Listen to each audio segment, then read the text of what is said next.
Selamat datang di Mata Najwa, saya Najwa Shihab, tuan rumah Mata Najwa. Siapa kepala daerah kita dalam catatan dan kiprah memerintah? Ada pemimpin daerah membereskan tata kelola, tapi ada juga yang justru jadi beban dan masalah. Banyaknya pemimpin daerah meramaikan layar kaca sering tak ada berkaitan dengan kinerja. Adakah kepala daerah yang berbeda membangun daerah tanpa banyak silat lidah? Inilah Mata Najwa. Komandan daerah.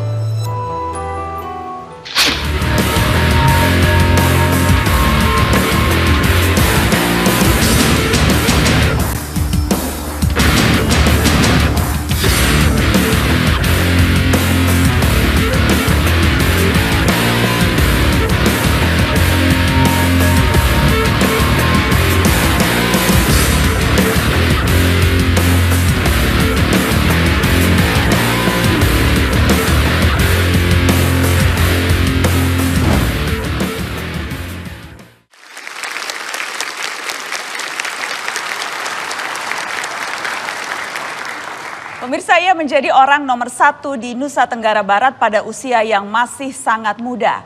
Kini sudah 8 tahun dipercaya menjadi gubernur. Kebijakannya banyak diperbincangkan juga menjadi rujukan. Mulai dari menolak impor pangan hingga mempopulerkan wisata halal. Muhammad Zainul Majdi terpilih menjadi gubernur Nusa Tenggara Barat pada tahun 2008 saat masih berusia 36 tahun.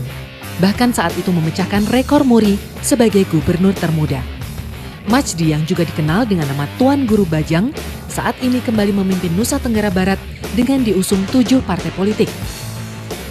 Aktif berorganisasi sejak muda, cucu pendiri Nahdlatul Watan ini meraih gelar doktor dari Universitas Al-Azhar Kairo.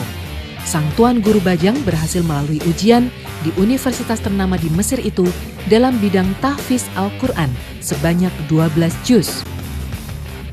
Hasil sentuhan kepemimpinannya diantaranya berhasil menurunkan angka kemiskinan dan mendongkrak pariwisata. Sang gubernur juga menggenjot sektor pertanian dengan komoditas jagung sebagai andalannya.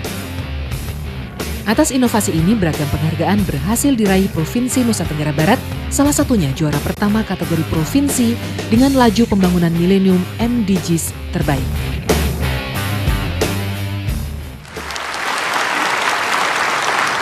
Dan sudah hadir di meja Mata Najwa Gubernur Nusa Tenggara Barat Tuan Guru Bajang Muhammad Zainul Majdi. Selamat malam Pak Gubernur. Selamat malam. Assalamualaikum warahmatullahi wabarakatuh. Waalaikumsalam. Terima kasih sudah hadir di Mata Najwa. Tadi saya sengaja sebutnya jelas, Tuan Guru Bajang, Tuan Guru Muda.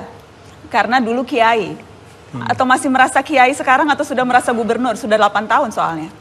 Tetap Kiai. Tetap Kiai, Tuan ya? Guru karena suka mengajar. Oke. Jadi Kiai dulu baru Gubernur. Karena memang lebih dihormati Kiai dari Gubernur ya di Indonesia. Di NTB lebih kuat legitimasi Tuan Guru dibanding Gubernur. Dan itu alhamdulillah bisa membantu untuk kelancaran seluruh proses pembangunan sampai saat ini. Jadi pendekatan Kiai Tuan Guru pakai di NTB itu seperti apa? Sampai kemudian prestasinya bisa seperti itu? Pengaruh antara kekuatan formal atau pimpinan formal dan informal di NTB itu beragam sekali. Untuk Lombok itu khususnya, itu Tuan Guru sangat didengar. Sehingga ketika bicara ke masyarakat, berjumpa di masyarakat, melakukan perjumpaan silaturahim sebagai Tuan Guru dan menyampaikan program-program prioritas daerah, itu jauh lebih cepat diterima dibanding datang ke masyarakat dengan pendekatan struktural sebagai gubernur. Tadi disebutkan Tuan Guru Gubernur Hafiz Al-Quran. Lulusan Al-Azhar Kairo di Mesir. Beban tidak itu? Tanggung jawab dan pengingat bahwa ada banyak sekali tanggung jawab dan amanah yang harus ditunaikan. Sebagai seorang hafiz, sebagai lulusan dari perguruan tinggi Islam terkemuka, maka tanggung jawab berlipat-lipat untuk bisa memberikan keteladanan yang baik terus-menerus pada masyarakat. Ketika menjadi gubernur usia 36 tahun, dapat rekor muri waktu itu termuda. Sempat gamang? Tidak gamang, cuman harus banyak belajar. Tapi pada akhirnya kepemimpinan itu menurut saya satu fungsi, bukan satu struktur. Sehingga dimanapun kita bisa belajar tentang kepemimpinan. Menjadi gubernur juga tidak terputus dari apa yang dilakukan sebelumnya. Menjadi seorang da'i, seorang dosen, seorang pendidik, yang di dalam fungsi-fungsi itu ada makna kepemimpinan juga. Sekarang sudah 8 tahun jadi gubernur, ini periode kedua. Apa yang rasanya yang sekarang Anda ketahui, yang rasanya kalau dulu tahu tuh jadi jauh lebih mudah pekerjaan ini? Apa yang kalau misalnya bisa kembali ke masa lalu dan bilang ke diri yang waktu itu 36 tahun, apa nasihat untuk diri sendiri setelah sekarang jadi gubernur 8 tahun? Untuk pelaksanaan tugas gubernur menurut saya, kalau bisa ditarik ke belakang, diulang waktu, ya saya ingin lebih banyak belajar tentang administrasi mengelola satu birokrasi. Banyak baca buku tentang itu, karena ketika saya diamanahkan sebagai gubernur, memang saya tidak memiliki background tentang bagaimana menata dan memimpin satu birokrasi. Nah, proses untuk memimpin lembaga eksekutif itu ternyata memang tidak mudah, tapi sekali lagi yang sangat membantu adalah ketika kita berusaha terus-menerus memberikan keteladanan secara konsisten. Itu yang berusaha, sampai sekarang pun itu terus berusaha Anda lakukan? Mudah-mudahan insya Allah. Pak Gubernur, sempat ramai beberapa waktu yang lalu ketika di suatu acara yang dihadiri Presiden Jokowi di daerah Anda berpidato mengkritik Presiden di depan mukanya. Sempat ramai waktu itu. Kita lihat cuplikan ketika Gubernur NTB berani mengkritik Presiden. Bapak Presiden dulu pada saat Festival Tambora menyampaikan komitmen bahwa Bulog akan menyerap dengan harga 2.500, kurang lebih 100 rupiah. Saya sampaikan di sini di depan Bapak Presiden bahwa apa yang merupakan instruksi Bapak Presiden itu sayangnya belum dapat dilaksanakan oleh Bulog di Nusa Tenggara Barat. Ini terpaksa saya sampaikan Bapak Presiden karena memang masyarakat kami banyak mengeluhkan. Kalau bahasa lugasnya banyak menjerit Bapak Presiden. Pada saat panen raya harga jatuh bahkan pernah sampai 1.600 Bapak Presiden. Tiba-tiba sekarang mau mengimpor dengan harga 3.000. Kalau saja 3.000 itu sekali lagi untuk petani kita di dalam negeri, insya Allah semuanya akan sejahtera.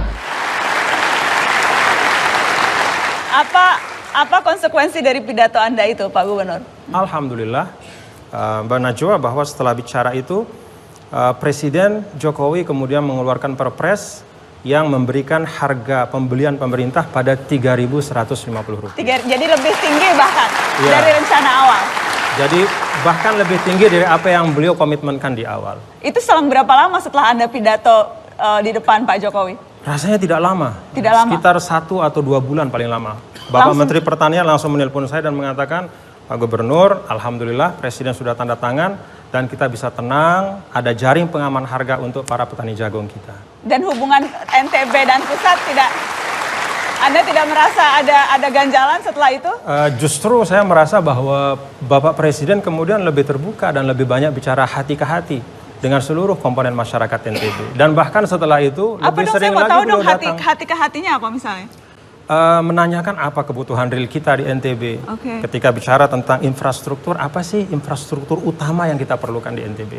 Saya sampaikan Pak Presiden kita butuh listrik. Tidak lama kemudian beliau datang untuk meninjau. Dan alhamdulillah sekarang infrastruktur untuk listrik kita sudah jauh lebih baik dibanding 1 tahun yang lalu. Karena Anda menyampaikan kritikan langsung ketika itu di depan Presiden Jokowi. Ada yang kemudian menilai karena disampaikannya oleh Tuan Guru Kiai. Jadi itu kritikannya memang kritikan ala Kiai sebetulnya, bukan kritikan politisi itu.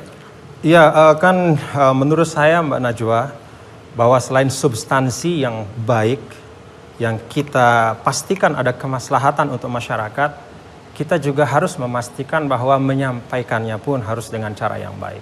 Kalau Anda bisa mendapatkan sesuatu dengan cara yang baik, mengapa harus mendapatkannya dengan cara yang tidak baik?